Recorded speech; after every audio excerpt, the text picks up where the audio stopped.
जब मनुष्य मनुष्य को नहीं पहचानता है तो मनुष्य की क्या पहचान हो सकती है। तो आज गृहस्थ जीवन में किसी की पहचान नहीं है। समझो, एक दूसरे को नहीं पहचानता है कि ये नाते में कौन है हमारा, हमारा नाता इससे क्या बैठता है, नाते भूल गया है। समझो, तो आज मनुष्य की पहचान किसने कर ली है? व्यंतरों ने। मनुष्य ने पहचान नहीं कर पाई, तो आज के समय में व्यंतरों ने पहचान कर ली है। उन्होंने मनुष्य को अपने कब्जे में किया। मन का कार्य कर रहे हैं, तुम्हें कोई पता नहीं।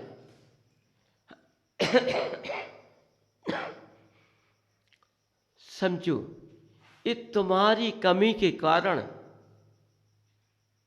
तुम्हारी विध्वंस के कारण,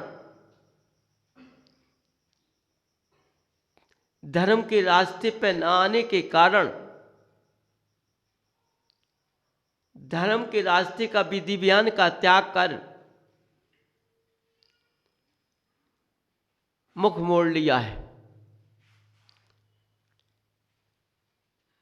तो आज देखो, आज चार हर घरों में व्यंतरों की माया फैली हुई है। आज का मनुष्य पे व्यंतर आ जाता है, पत्नी पे पुरुष पे आता है, तो वह भगवान का दर्शन किस तरह से कराता है। समझो, किस तरह से पूजन कराता है। मन इतना मन लगता है। अब मन किसका लगा है? व्यंतर का लगा है। लेकिन तुम क्या देख रहे हो? मेरी पत्नी कैसे पूजन करती है, मेरा भाई कैसे पूजन करता है, या मेरा पिता कैसे पूजन, कितने मस्ती से कर रहा।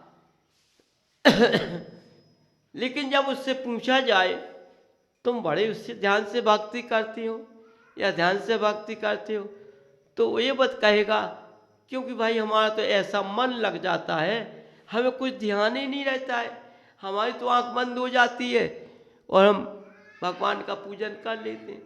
समझो, उसने तुम्हें उत्तर दे दिया।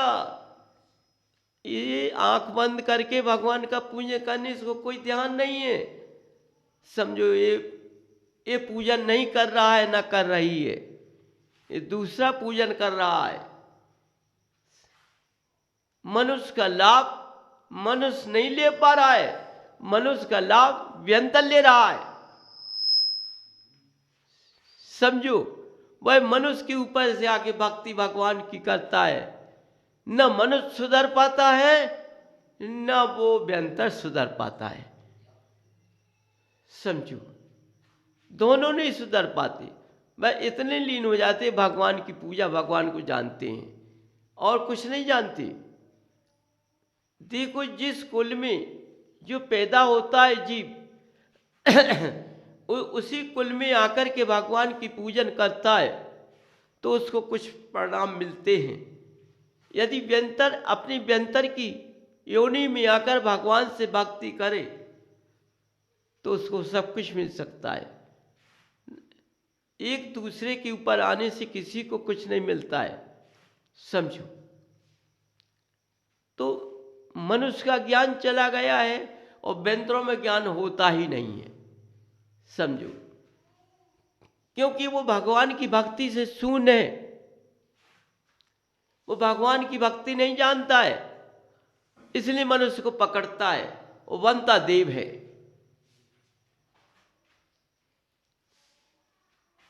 समझिए, इसलिए बंधुओं, पहले पहचान देखो, मनुष्य की पहचान क्या होती है।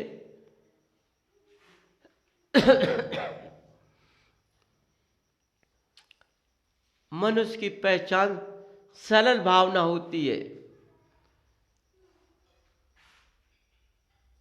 वह हमेशा मुस्कुराता रहता है और दूसरों को देखकर अपने सिर को झुका लेता है, विनय से बोलता है, विनय से बात करता है, मन उसकी पहचान होती है। समझो यह अहंकार से बोला, तेजी से बोला, इसमें मनुष्य के गुण नहीं है, इसमें अहंकार के गुण हैं। अहंकार में हो सकता है कि कहीं से व्यंतर छिपा हो। अबे पीछे से बोल रहा है, धीरे धीरे आगे आ जाएगा। मनुष्य बात को बड़े ज्ञान से सुनना, ध्यान से सुनना और अपने घरों में देखना। घरों घरों में देखो, ये तुम्हारा रूप है, ये तुम्हारी योनि है, इसलिए तुम दिखते हो। व्यंतर का कोई रूप नहीं है, विकार कोई उनकी छाया नहीं है, कुछ नहीं है। इसलिए उनका शरीर दिखता नहीं है, छाया के बतौल अंधकार में दिखते हैं। कोई कोई व्यंतर दिन में भी दिख जाता है रूप को बदलकर, उनमें उतनी सार्थक होती है तो वो रूप को बदलकर तुम्हारे सदस्य के में रूप में आकर के बात करके चले जाते हो, पता नहीं पड़ता है। क्योंकि जब हम मनुष्य को नहीं पहचान पाते, इसलिए हम उनको क्या पहचान कर पाएंगे। क्योंकि तुम्हारे अंदर से मनुष्य गति में आकर के तुम्हारे देवादेव अनंतदेव की भावना चली गई है। उनके जिनालय जाने में हमारी कोई क्रिया की पवित्रता नहीं है, क्रिया की कोई शुद्धि नहीं है, जाने का मेरा कोई समय नहीं है। समझो, व्यंतरों का कोई जाने का आने का समय नहीं है, वही क्रिया तुम करते हो। यदि हम प्रातः काल उठ करके स्नान करके पहले हम जिनालय जाएं, वहाँ भगवान की भक्ति करें, उनके चरणों में लौट करके अपनी पुतकाल काया को सफल बनाएं, ये भगवान से विनती करें।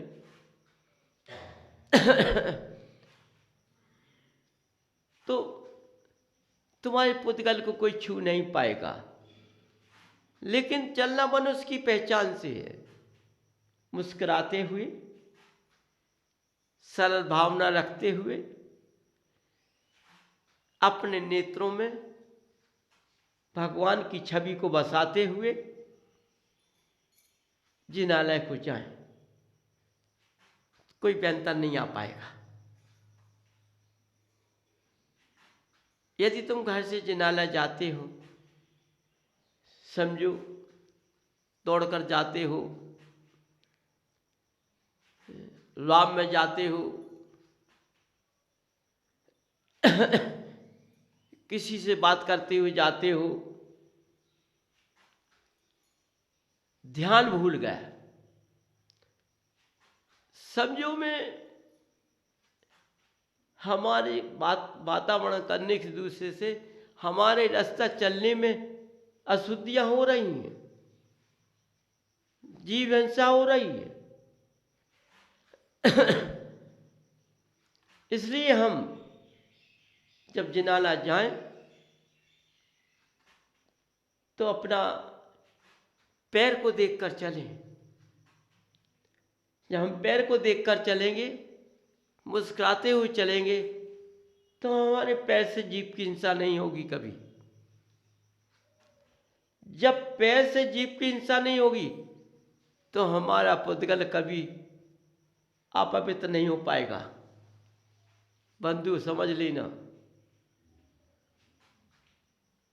क्यों? जीव हिंसा से पुद्गल अपवित्र हो जाता है। अब तुम सोचते हो आज छोटे छोटे जीवाणु मरते हैं, मैं क्या करूं? नहीं, लेकिन तुम्हारा कर्तव्य क्या है कि हमें देखकर चलना है। देखो, बचपन से कर्तव्य मिल गया है और सिद्धांत मिल गया है। सिद्धांत मेरा जिनाला जाने का है, कर्तव्य मेरा रास्ता चलने का है। इन्हीं दोनों में ये मनुष्य का जीवन होता है।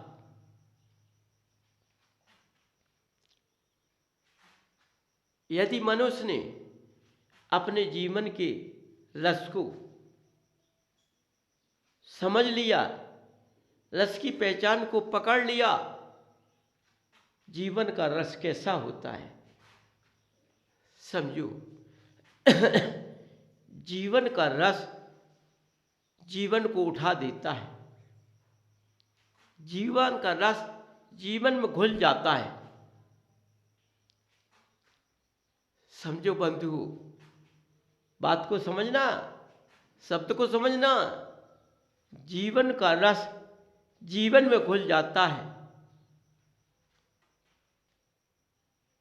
जीवन का रस जीवन को उठा देता है। बंधु, जब जीवन का रस कितना अच्छा होता है, कितनी अच्छी भावना होती है, कितनी अच्छी क्रिया होती है कि जब इस रस में हम घुल जाएंगे तो हमें देवादेव अरंदेव मिल जाएंगे। इसी रस में घुल गए। देखो, जब हम रस में घुल गए तो हमें किसी की जरूरत नहीं है। हमारी भावना किसी तरफ नहीं जा रही है, उसी रस में घुल गई है। इस रस में कौन दिखाई दे रहा है? इस रस में, जीवन के रस में देवादेव अरंदेव की छवि दिखाई दे रही है।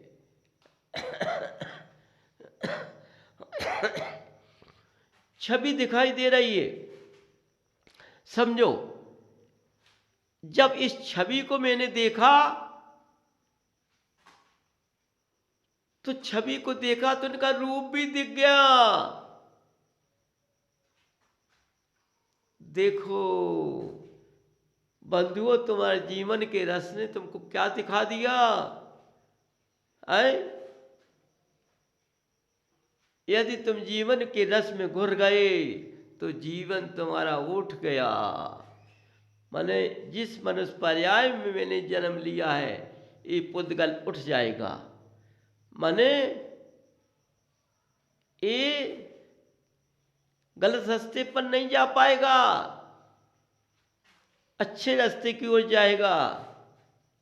ये पुद्गल अपने आप स्वच्छ बन के चला जाएगा। समझो, न बीमारी अवस्था में मरेगा, न रोग की अवस्था में मरेगा। ये भगवान की भक्ति करते हुए ये जीव पुद्गल को छोड़कर चला जाएगा। ये पुद्गल कितना पवित्र बन जाएगा। बंधुओं,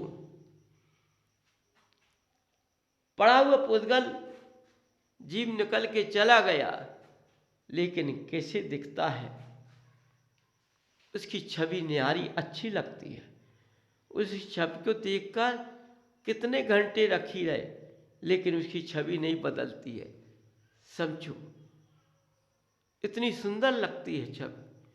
माने जीवन के रस ने जीवन को मिटाया नहीं है, जीवन को उठाया है। समझो, जिस शरीर को व्यंतर छाया छू लेती है, समझो वह शरीर मुरझा जाता है। वह शरीर मुरझा जाता है, अच्छा नहीं होता है। कई बीमारियां पैदा हो जाती हैं।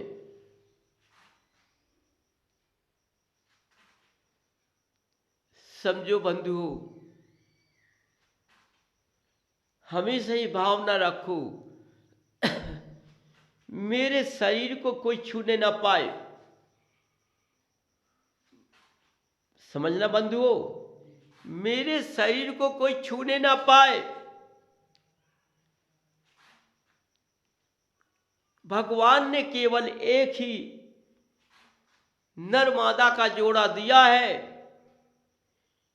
या मादा नर को छू सकती है, नर मादा को छू सकता है, इसके अलावा एक दूसरा कोई नहीं छू सकता है।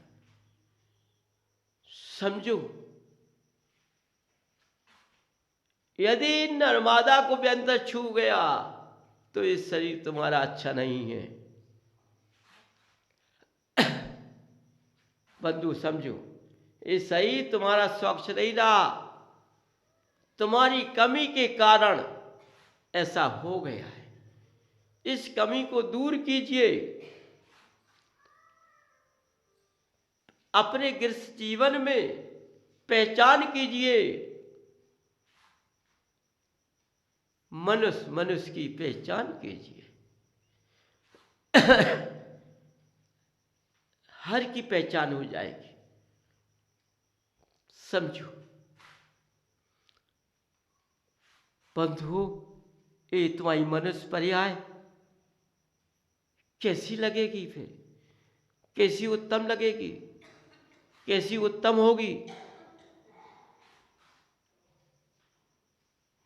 बंधुओं देखो, जब उत्तम पर्याय तुम्हारी होगी तो इस पुतकल के अंदर किसी की वास नहीं होगा, किसी का वास नहीं होगा, कोई बीमारी शरीर के अंदर नहीं होगी, ना इसको कोई छू पाएगा।